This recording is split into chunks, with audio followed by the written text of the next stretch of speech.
Anatolia Ubalde.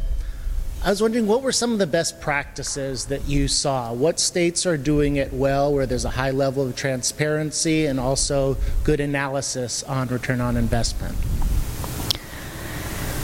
Well, I mean, there is no state that has all the information they need to have, because there is no state that has it from also all the localities. And it's really part of the same picture, because, you know, these deals often have a state and a city and even sometimes also a county component. So there isn't a state that has it all. But, you know, more and more states have introduced clawbacks in the last decade. That certainly, you know, is something that can help hold companies accountable and protect taxpayer money.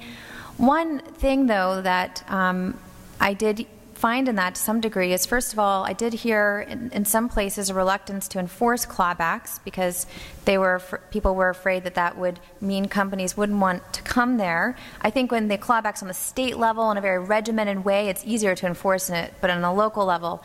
Another thing that really, you know, got my attention was this idea of, well, what happens when a company goes bankrupt? And that's why I told the first story through General Motors, which had long been and still is a big user of incentives. And so I'll tell you what happened when GM went bankrupt.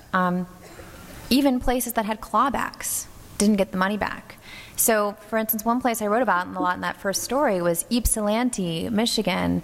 And they had a bad experience with GM in the early 90s. They had 2 facilities there, and GM had left one to move some business to Texas.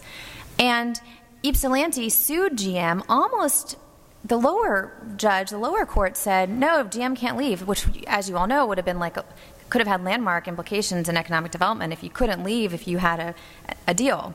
But the higher court ruled that no, it's not a promise, it's not binding, you know, if they say they think they'll create these jobs. And so they left. But after that, Ypsilanti and their other facility did put in a lot of explicit clawbacks that should have held up if it left. But they don't hold up in bankruptcy, and so Ypsilanti is just out of luck. So one thing that I thought about and heard from some different people, and it's happening a little bit in some places, is using equity or using debt, going into the capital structure of companies. If you all are making an investment in them because they're making an investment in your community, if you were in the capital structure, if you had secured debt with them, for instance, as long as there was some money left over in bankruptcy, you would get some. In a lot of cases, there is. A lot of creditors get at least part of the money back. So that would be an area where you could push that a little further.